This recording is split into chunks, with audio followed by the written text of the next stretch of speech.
Mbukeli siqala ke manje ihora lesibili lwenqayizivele yohlelo Ekhaya Jikelele. Uhlelo kuyilona lodwa lapha eNingizimu Afrika olusakaza ngesinguni kumabonakude. Hayi ke mbukeli kuthiwa intombi ke yathatha ifoni yomuntu wayo mayithi ifonela inamba yayo yayidayela umuntu udayela inamba yakhe. Hawu mayethi yo bayiseve ngokuthi usiswe inkuni. Hey ivuthe ke intombi ibuza, "Hayi baby, why ungisave njengosiswe inkuni?" Hayi kuthiwa legend iphenduleke inkonzimala ngithi, "Hayi baby, ingoba phela wena uvuthisa inhliziyo yami." Hayi legend impendulo nje ziyayiqhamukela. Kuthiwa usisi weinkuni. Uyavuthisa. Kuthiwa nje you are burning is the fire. Ukhona nomnye ngokuthe ugogo Thungayi. Ngosiyami uzothi niye nithunga inhliziyo yami. Hayi uthunga inhliziyo yami jonga ufike iqhaqhekile yathi uyayithunga. Mbukeli igama lami ngoDwaxolo wakwamwala uMantshengihlabana lemhlophe qwa sibonga kakhulu ngokuthi ube nathi la ekhaya Jikelele. Ewe Mbukeli sibamba ngazo zozibini ngexaso yenu engagunqiyo.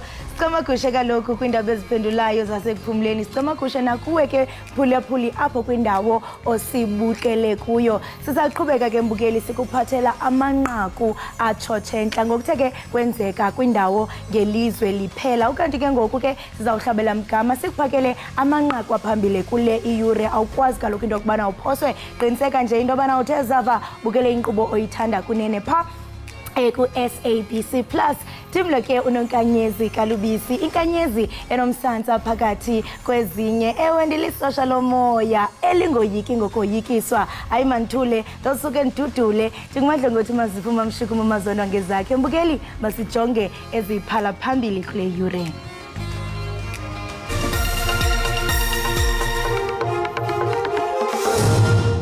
For us to have obtained this pass rate, it's highly commendable. Kuphumelele u98.46% abafundi baka matric ka2023 abangaphezulu kweinkulungwane eziyishumi ababhale ngaphansi kohlelo lwe-IEB.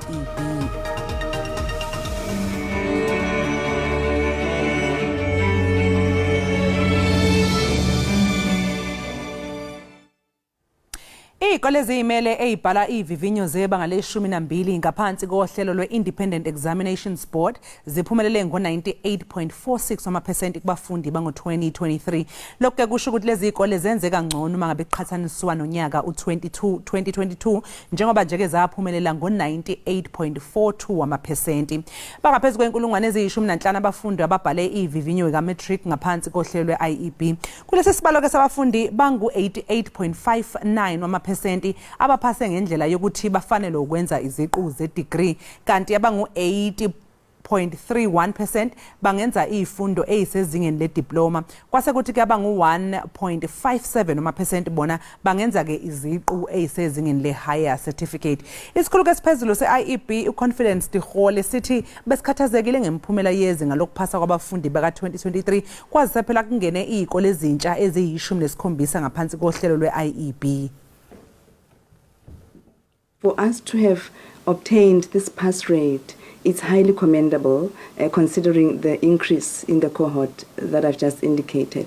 So really, for us at the IEB, we just want to give a huge shout out to all those learners who set the 2023 NSC examinations. It's important to make sure that the standard is set right from the word go. You don't waste time, you don't wait until somewhere in the middle of the year and then you start to do things that ought to have been done at the beginning of the year. I think that's where the success lies. Young kids are struggling with their mental well-being. And so schools are beginning to experience this as a challenge more and more, where these kids, other than having to deal with, the pressures of the academic year, they are now faced with pressures that are brought to bear by the society in respect of expectations from them on the matric exam. Kusenjalo, South African Comprehensive Assessment Institute, SACAI ngamafuthane ejongene kakhulu nemfundo ye-internet ikwabangeze iziphumo zayo zematriki. Eliziko liphumelele ngepesenti ezingama-72 ekhulwini ngabafundi abayi-5,826 ababebhale iimviwo zabo ngonyaka ka-2023. Iimviwo zika-2023 yayizezokuqala ze-SACAI njengequmrhu lovavanyo elivunywe ngokugqibeleleyo ngu-Umalusi. Qonyelwa ke yakwa-SACAI uKeith Maseko uthi bayazingca ngendlela abafundi abaqhube ngayo. Umphathiswa wemfundo esiseko uNjimuteka uthi uza kukhupha iziphumo ze-matric ngokuhlwa kwanamhlanje. We are proud to be seen as a fully accredited assessment body alongside the DBE and the IEB. But we haven't lost focus on our cohort, the people that we serve. And I think Sakai is proud to serve a cohort that predominantly can be forgotten in the system. In other words, candidates that come from homes that cannot afford private schooling, but also on the same token, they also cannot find space in the public schooling space. Luphazamisekile usuku lokuqala lokufunda ezikoleni ezibalelwa eyinkulungwaneni eziyisithupha esifundazweni KwaZulu-Natal ngenxa yesexwayiso sesimo sezulu ebesingesihle kahle. Izimvula ezinamandla kanye nesikhukhula zidale omkhulu umonakalo kwezinye izingxenye zesifundazwe. Balinganiselwa ke ngaphezulu kwama-50 abantu abalahlekelwe impilo yabo ngenxa yalesimo sezulu kusukela ngoDisemba. Kanti ke amakhulu ke abantu asale dengwana ngesikhathi kulimala ke amakhaya abo. Abantu ke ababili namanje basathungathwa endaweni yasothungathi. Njengoba ke lezi imvula ziqhubeka nje nomonakalo mkhulu kwingqalasizinda emqoka ekubalwa kuyo izikole kanye nemigwaqo. Usuku ke lokuqala lokufunda alizange liqale kahle ke kwezinye izingxenye zesifundazwe. Bekunomlilo ke esikoleni ePhoenix Secondary izolo ebusuku ngaphambi ukuthi ke zivulwe izikole namhlanje. Lokho kuholele ekutheni ke kuhlehliswe ukuqala ke ukufunda kulesikole kuze kube ke isonto elizayo. Sesibonile kaningi la KwaZulu-Natal izikhukhula nezimvula ezinkulu zisihlasela, so asikuthathi kancane ukuxwayiswa South African Weather Services ingakho sikhiphele lesinqumo. Izinyunyana zothisha zithi yize kwenziwe ke amalungiselelo ukuthi ke usuku lokuqala luhambe kahle ezikoleni, kepha zisekhona ke izinselelo. Sibonile kwezinye ukuthi basekhona abazali abasayofuna izikhala befunela abantwana babo okungenzeka ukuthi babekade benga-applyile ngonyaka odlulile. Kunezikole ezalimala zilinyazwa isiphepho, ezinye futhi ibuye ezalinyazwa amanzi njengoba kube nezimvula ezinkulu engakaze attend. Sizwile uthi umnyango wezemfundo uletha umahamba nendlwane bamaklasi. Isiphathimandla zomnyango wezemfundo esifundazweni zithi othisha inhloko bezikole kanye nesigungu ezengamele izikole kumele ke bahlonze bona ukuthi sikhona na isidingo sokuthi abafundi babuyele esikoleni ngoLwesine uma ngabeke isimo sezulu esibi siqhubeka. NginguSimphiwe Makhanya wezindaba ze-SABC iseThekwini. Umphathiswa wemfundo esiseko uNjimuteka utyelele izikole ezohlukeneyo kumantla ePitoli izolo nanjengoko ibilusuku lokuqala lokuvulwa kwezikolo kuzwelonke. Phakathi kwemicelimngeni ethe yaqatshelwa kusuku lokuqala ingxaki yokuxinana kwabafundi nokuba ke kusekho abafundi abangazifumanayo iindawo zokufunda. Owengamele ezemfundo eGauteng uMatomechilwane uthi luyabhekisiswa udaba lwezikhala zabafundi abangakathathwa namanje ezikoleni zesifundazwe. Unethemba elikhulu ngokuthi kuzophela leli sonto isimo salenkinga sizobe sesixazululekile. We also continue to appeal to parents to work with us on this matter. And largely, I repeat again, local government has not really come to the party with this as they approve these massive developments and not consider schooling as spaces as well, so that has put pressure on us. Ungqongqoshe uNjimuteka obehambele esikoleni seGarankuwa esanda kuvuselelwa kabusha udalule ukuthi umnyango usukulungela ukuqala kohlelo lokufunda nokufundisa kulonyaka omusha. I want us to look at teenage pregnancy. I want us to look at violence and bullying, but I also want us to look at just the well-being of our learners, so that if they have difficulties, we should support them. The well-being of our teachers, also to see if we can support them. Uphinde wamemezela nokuthi konke sekumi ngomumo ngokukhishwa kwemphumela kamatikuletsheni. The point I can make is that for me, from where I sit, having received the initial results that are still being verified, the system is stabilizing. Because for me, the biggest fear is when you have a system that today you are at 30, tomorrow 50, 100. So it does show that there's something wrong. But the system is really stable. And when the system is stable, we're then able to see where the weak points are, what are the things we have to strengthen. Yize kubonakala sengathi izinto zihambe kahle ngosuku lokuqala lokuvula kwezikole ezindaweni eziningi. Ingqinamba esele udaba luyikhala njengoba kusenabafundi abangakasitholi isikole. Bekuchechema injabulo yodwa kwabanye abafundi ababeyokwenza ugrade R kanye nograde 1 ngesikhathi bengena emagcekeni esikole okokuqala nqa njengoba kuvulwe izikole nje izolo. Ake sibone ke mbukeli ukuthi odade okuhambe kanjani. Cha ungathi kulonyaka haye bakhalanga kakhulu.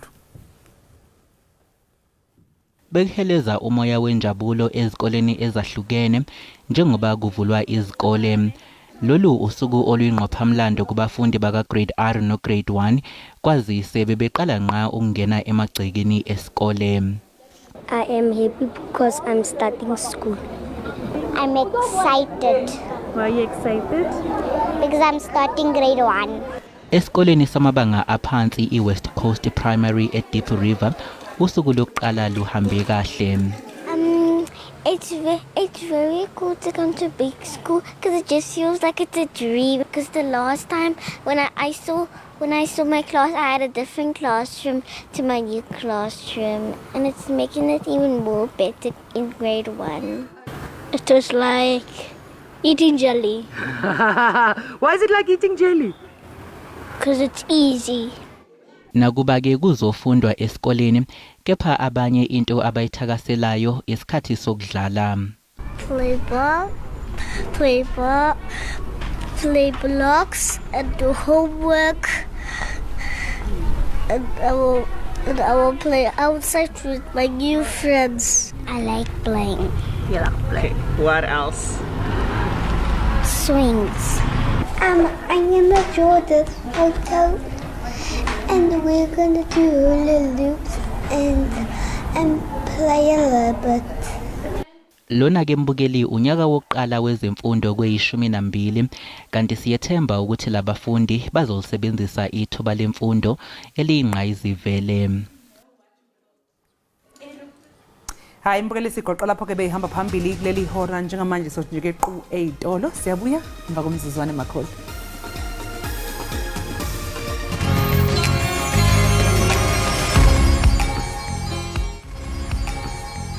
Enkosi kakhulu ngokuhlala nathi nisasibukele apha ekhaya Jikelele. Sibambe ngazibini babukeli bethu. Siyanibona kaloku niphithizelisa iminwe pha ku SABC Plus SABC lihaye. Ndiqinisekile into kubana sikwazi nakulonyaka sibe sikhumbuza into bana funeke une app.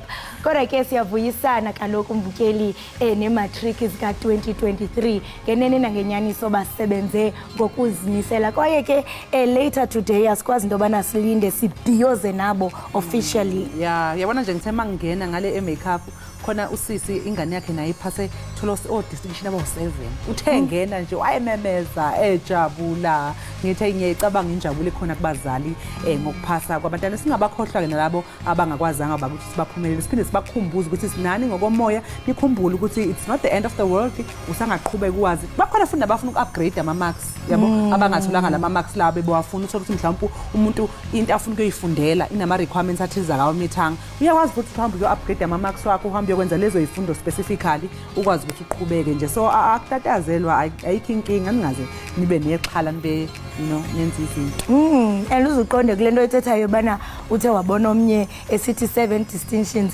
yazi ingathi ngokukhona ukhuphiswano le distinctions to a point where like ukhona nomnye bebalisa into bana nayo ifumane 7 distinctions ndithi hayibo kodwa akakwazanga into kubana abizwe into ethi kwako 7 still kuyahlolwa imagine senze already impumelelo on its own but still nakhona funeka ufumene 100 bodwa nomna ndifumane u98 cha into ethi andazi mani ngathi kukhona iwave eyenzekayo ngabantwana bangoku andanoba ingathi bakrelekrele kakhulu senditsho kaloku idistinctions abantu ngela xesha kwakufumana mhlambe 4 7 senje babebaleka. Yeah, I think nama resources ingane lezi ezikhulayo manje seziningi izinto at their disposal, ziningi izinto izinsiza kusebenza ibasiza ukuthi bakwazi ukuthi bathole imphumela emihle.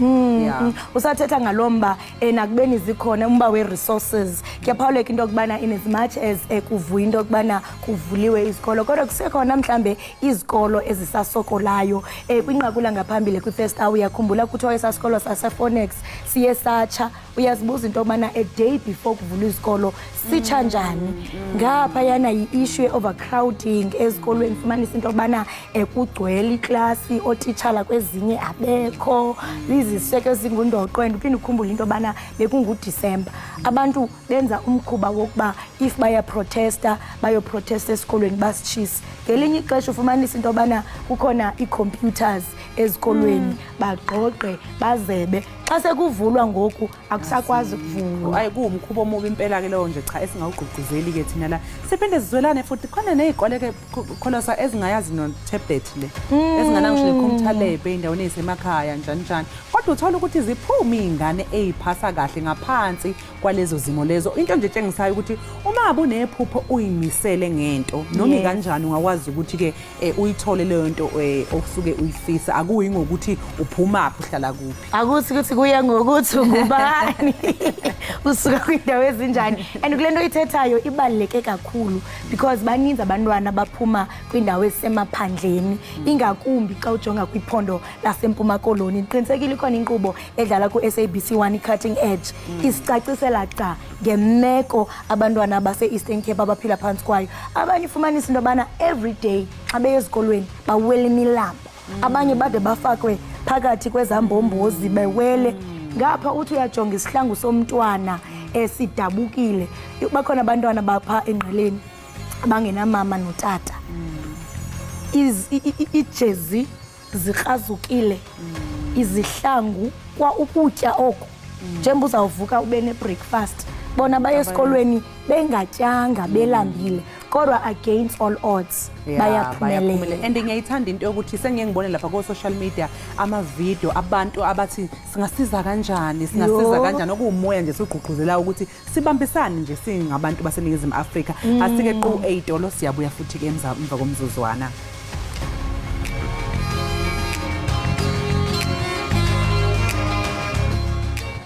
Siphinde sikwamukele ke mbukeli lapha ekhaya Jikelele sibonga kakhulu ukuthi ke usahlanganyele kanye nathi. Iqhaza lezinyunyana zothisha uqinisekisa inhlalakahle yothisha nokuthi abafundi bayawufeza umgomo wabo wokufunda. Kuningi kwenzekile ngaphambi kokuthi kuvulwe izikole kulonyaka. Singadalula ke lapha ke izikhukhula ezihlasele ezinye izifundazwe kwathinteka izikole kanye nezinye ke izinselelo ezimayelana nokuphawa kwabafundi ezikoleni. Kanti ke manje zivuliwe futhi izikole kulindeleke ngabomvu imiphumela ke kamatikuletsheni. Ukuxoxa ke nathi kabanzi ngenhlalakahle yabafundi neyothisha sizoxoxa ke ngohlobo lweZoom nabameli inyana zothisha okuwumugwena Maluleka unobhala Jikelele ke wesathu bese kuthi uDr Ngema unobhala wenathu naye uzobe ke esesijoyina nje ke ngaphambi kokuthi ke siqede inkulumo yethu kodwa ke sethemba ukuthi uzokwazi ukuthi ke asijoyine naye sikubingelele babamaluleka sikwamkelela ekhaya Jikelele sibonga kakhulu ngesikhathi sakho. Ngiyabona sesinaqolo sibonga isikhathi osiphaso. Siyabonga. Maluleke umnyango wezemfundo wawuzwakalise isifiso sokuthi ukufunda nokufundisa kumele ngabe kuqale ngehora lokuqala nje zivulwa izikole. Engabe lokho kwenzekele yini ngempumelelo futhi uma kungenjalo iziphi izinselele ezidale ukuthi kungenzeki lokho? Kukhona esikolo esikwazile ukuqala ukuthi kube nokufundisa ngelanga lokuqala ngesuku lokuqala izolo. Kodwa kukhona izikolo ezingakwazanga ukuthi kungayenzeka lokho abantwana bethu bakwazi ukuthi bathole imfundo ngoba kube khona ama challenges noma izinselelo esikhona njengokuba izikolo zibeza affectwa kakhulu ifloods eKwaZulu-Natal kube khona esifundazweni saseGauteng lapho khona ke kube nenkinga eziningi zokuthi ingane zethu abakwazanga ke ukuthi bathole ispace ezikolweni eseGauteng ngoba le online for grade 8 no grade 1 ibanga ukuthi kube nayo influx yokubhalisa abantwana so kodwa ke abazali baya understand ukuthi kube khona ukukhulumisana nokusebenzisana kakhulu ukuthi ingane zabo by the end of next week babe khona ezikolweni bakwazi ukufunda. Kodwa ezinye inkinga lezi sihlangabezana nazo njengoba sesivula siyafisa ukuthi ngelanga lokuqala isuku lokuqala nje makube khona imfundo ephezulu kakhulu ezweni lakithi, kodwa ke inkinga zimani sihlangabezana nazo izona lezo ke.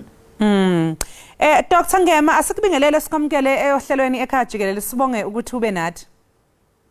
Sibingelele noxolo, sibingelele kubabukeli be-SABC News, sibonge ithuba lokuthi usimeme bohlelweni lakho. Kubonga thina ngokuthi ke uhlanganyele kanye nathi.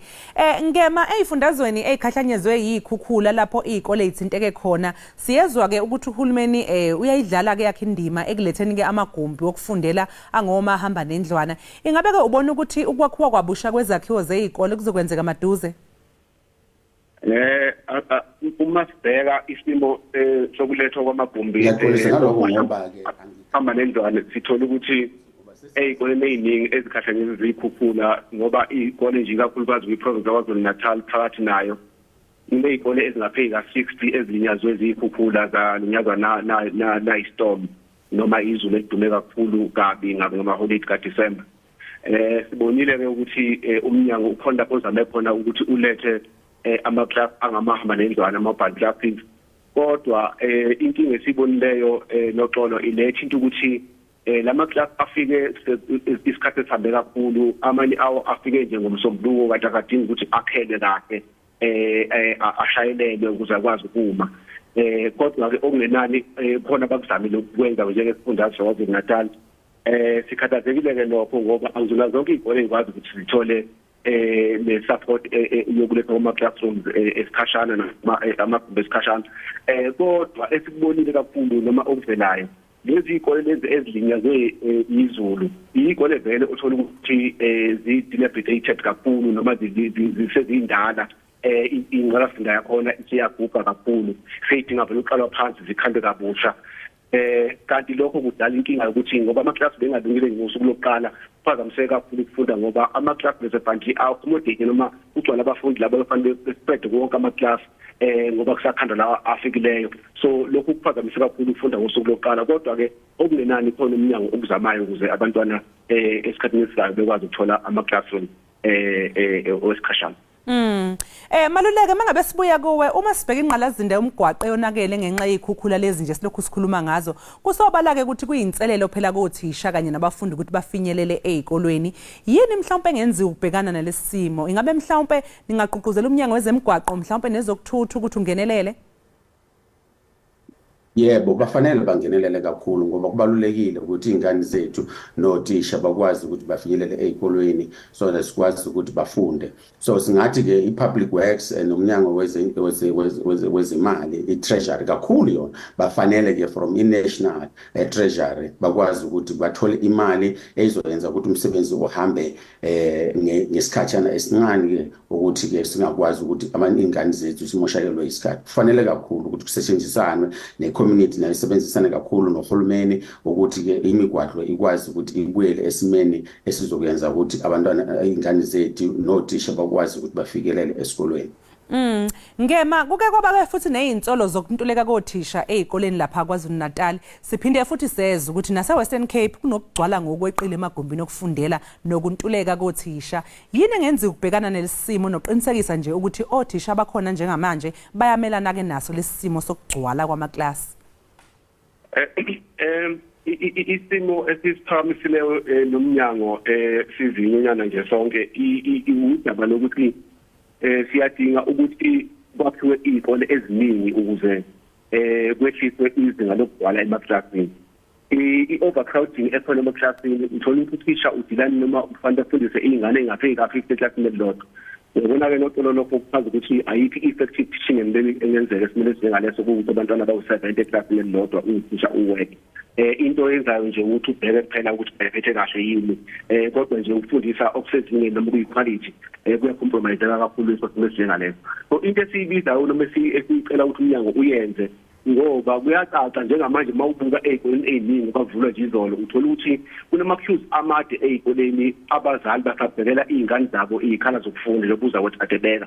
Kuyacaca ukuthi iy'kole they are full to capacity kunesidingo besanele sokuthi umnyango ukuthi ukhande ezinye iy'kole ukuze udilele nodaba le-overcrowding lapha-ke odabeni oluthinta othisha noma ukuqashwa kothisha ey'koleni sinenkinga kakhulu umnyango wezemfundo kade silokhu sugqugquzela ukuthi awenze okuthile ukuqinisekisa ukuthi othisha bayandiswa ey'koleni kusikhathazeke kakhulu ukuthi ngonyaka odlule uthola ukuthi iy'khala bey'khitshiwe umnyango ikakhulukazi KwaZulu-Natal nakwezinye izifundazwe kunenkinga yokuthi kwenziwa wonke ama-processes ama-recommendations ey'koleni eziwa ama-governing bodies kodwa kuze waqala umnyaka kwezinye iy'kole kuwukuthi akuqashiwe othisha uthola ukuthi iy'ngane uma ifika nje izolo esikoleni othisha bavele ey'koleni ngesizathu ukuthi kusele y'khala ey'ngagcwalisiwe e-Western Cape sizwile noma sigculile futhi ukuthi kube nenkinga nakhona umnyango wezemfundo kuleya province leyana umise othisha bama-relief teachers ngenxa njalo yenkinga abayibala ukuthi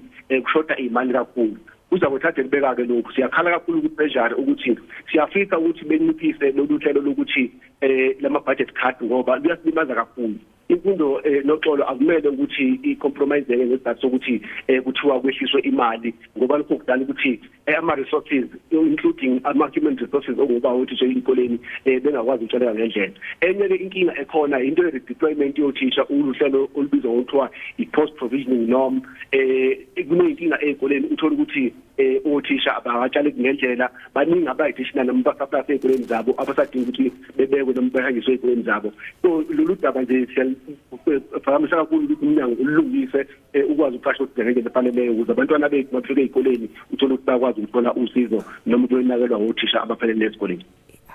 Sibonga kakhulu-ke Ngema kanjalo nawe Maluleke ngesikhathi seni namhlanje kuseni sethembe nje ukuthi hayi kusukela manje kuya phambili-ke izotholakala isombululo kulezi ngqinamba ey'khona zivulwe kahle iy'kole nabafundi kanye nothisha bafunde kahle futhi-ke bafundise kahle sinifisele nje usuku oluhle.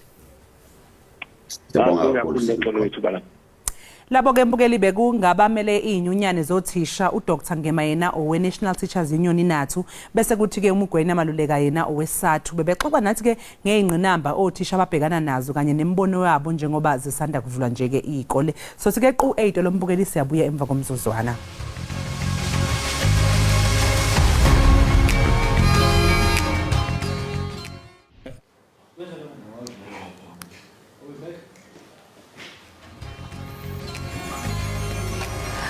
Nawuphina umenzi wefilimu uyakuxelela ukuba isitixo sefilimu impumelelo yimbali ukuma ke emva kwekhamera njengomenzi wefilimu kubandakanya ongaphezulu nje kweliso lokwenza yindima efuna ukuqonda ukubaliswa kwamabali. Umenzi wemiboniso banyabhanya uSiyabonga Thwala ophuma eAlexandra waqala ke ukulandela ukuthanda kwakhe ukwenza ifilimu ngo-2016 kwaye ukususela ngoko usebenze ngekampani ke ezinkulu ezidumileyo kunye namagcisa. uSiyabonga ke ukunye nathi namhlanje ukuze asixelele banzi ngomsebenzi wakhe. Siyabonga masikubulise sikomtye enkqubeni unjani? Sawona sisinjani na? Ndiyaphila nam. Ndiyafuna into yobana usixelele banzi ngomsebenzi wakho. Yintoni mhlambe yakuphembelela uba ungene kwifilimu and ube ngumenzi wayo? Into engizoyisho ukuthi ifilimu kahle kahle ukushutha angiqalanga ngokushutha ngaqala ngokuproducer ngikhule ngimamele ikasi rap so kimi bekuyinto ukuthi kahle kahle kati umuntu omnyama uyakwazi ukwenza into kanje ukuproducer ukushutha so ngathi mangifika grade 10 ngaqala ke nga editor ngenza into zami. Wow, I mean uyathi nobana uye wabe kanti wenza izinto ezininzi from producing to editing kubani wayekufundisa izinto? Ngasho ukuthi ukuthanda izinto njengomanje ngoba sekunabo YouTube because ngihlezi ngisendlini ngithi ngisibhekela ama video nje ukusearch lapho ukuthi ukwenza into kanje YouTube ikubonisa yonke into. Yeah, and aba uthetha ngeskills different. I mean producing, editing kusho ukuthi funeka ube nalo neliso lokuqonda obana okay njengoba ndifuna ukwenza into enje funeka inthatha up inibekephi. Ndiyafuna ukuqonda phakathi kwezi skills ezikhona within ifilming ungathi sesiphi esona esibalaseleyo umuntu ekumele ba unaso? Into engizoyisho ukuthi kimi kwelami side ngisho ukuthi ukedita ngoba uku-editha kubalulekile yiyo ngasho ukuthi i-product singashutha manje kodwa ukuthi ibukeke funeke i-edithiwe ukuthi ibukeke kahle because singashutha because manje kunashutha ngabo S-log nani kodwa mayifika kimi wena umuyibona i-footage flat angeke understand funeka si-add amakhala. Into ethi ininzi into eqhubekayo kwifilimu thina kaloku njengababukeli sibona into seligqityiwe sekufakwe yonke into ibe ngathi i-real. Ndiyafuna uqinisekisa into yobana mhlambe usithathe usithi chuncembe kumabali oke wathi wawenza Amabali amafilimu amafilimu njengenye nje ngizothi ukuphanda kuze abafana abaselokishini shuthi kade bangibona nami ngesikhathi ngikhula babukela kimi so ngelinye ilanga beza kimi bathi Butsiya sicela ushute ngaleso sikhathi bese sengibuyele kancane ku music bese ngasashuthi so ngasho ukuthi yibo nabo abangibuyisile ukuthi ngibuyele ukoshootha because ngithe mangishutha lento le ngabona ukuthi hawo ngisakhona futhi ikhono lami lisasekhona ukushutha nokueditha into engabhalwanga nje ukuthi ngilalele labafana labo ukuthi bafunani ngizama ukuyenza lento ukuthi iphumelele yeah. Wow, and I mean ndiyafuna uqonda njengoba usithi into bana khona abafana abancinci abakhulayo looking at ifilm ngendlela mhlambe yayiqulunqwa ngexesha lakudala, that is indlela babeyicreate ngayo back then, and looking now for sure zikhona mhlambe izinto ezingathi noko ziye zatshintsha zaguquka za evolve. Ungathi itshintshe kangakanani and zeziphi ngoku mhlambe indlela ezintsha oziimplementayo njengomenzi wefilm? Ngasho ukuthi manje esikhathini samanje kulula cause sinamafoni, amafoni ayashutha, sinama app awamahala, ama CapCut, so akusekho nzima kakhulu cause ungashutha ngefoni uyiclean, kunama AI manje uclean ivoice uedit mayiphuma into angeke umuntu akhola ukuthi uyishuthe ngefoni noma yini, kodwa kudala bekufuneka equipment ukuthi usibanibani mele enze into so kodwa manje ukwazi ukuyenza efonini. So ilondo leyo kanyani looking at evolvement of technology, does it mean that now as a filmmaker funeke unciphise mhlambe kusho ukuthi ieditor ayizuba khona because yonke lento ilapha sentsho inabo ubunzinyana because kusho ukuthi ngoku indine sakhona sokueditor awuzuniqasha? Ngisho kanjalo ngoba ngishilo ukuthi mina ngaqala ngiproducer so esikhathini esiningi leso skill sami ngiyas-apply editing ngiyasho ukuthi because sometimes kumele wazi ukuthi awuveli nje ukhathi umusic, kumele wazi ukuthi kune 4 bars kune 8 bars, leyo nto le ngifunde kudala ku-production so ezinye izinto nje Wow, and I mean ngaphandle kokuba mhlambe umention the companies or brands othi wabekanti usebenzisana nazo, siyaqonda bana kukhona success stories apho ufeaturisha abaculi abadumileyo. Khawusixelele mhlambe ngezo collaborations into bana zize njani? Ngasho ukuthi i-life chain because usibanibani wazi usibanibani ukuze kufike kusibanibani. Ngisebenzile nabo Pasta, nabo Mzu M, abo Foka, abo ngasho abo Hypnotic Sean, umngani wami uye lo ongintroduce kubo. So nje ukwazi abantu. Qaba nje ngokuthi usebenzisana nabantu abakhulu, kwabanye abathi bafuna usebenzisana nawe, bafuna mhlambe ukupitcha story ideas ba hey ngikhalela ifilm ebunje nanje, ufumane kanjani? Ngitholakala ku Instagram ngusiyabonga Thwala without H prod. Yimngedwa lapho. Uku Insta kuphela? Insta, Facebook same. YouTube mofuna ukubheka umsebenzi wami The Eye Pictures 1920.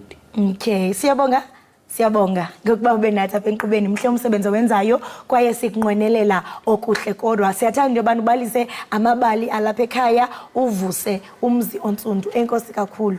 Ukubonga mina. Right, mbukeli we-Ekhaya Jikelele lo ke ebesithetha naye ibingumenzi wefilimu esixela banzi kaloku ngezinto ezithi zenzeke behind the scenes njengokuba ke sekelwe inqanaba lobomu nje. Igama lakhe nguye uSiyabonga Thwala. Masithi qhwi evenkileni ungagunqi.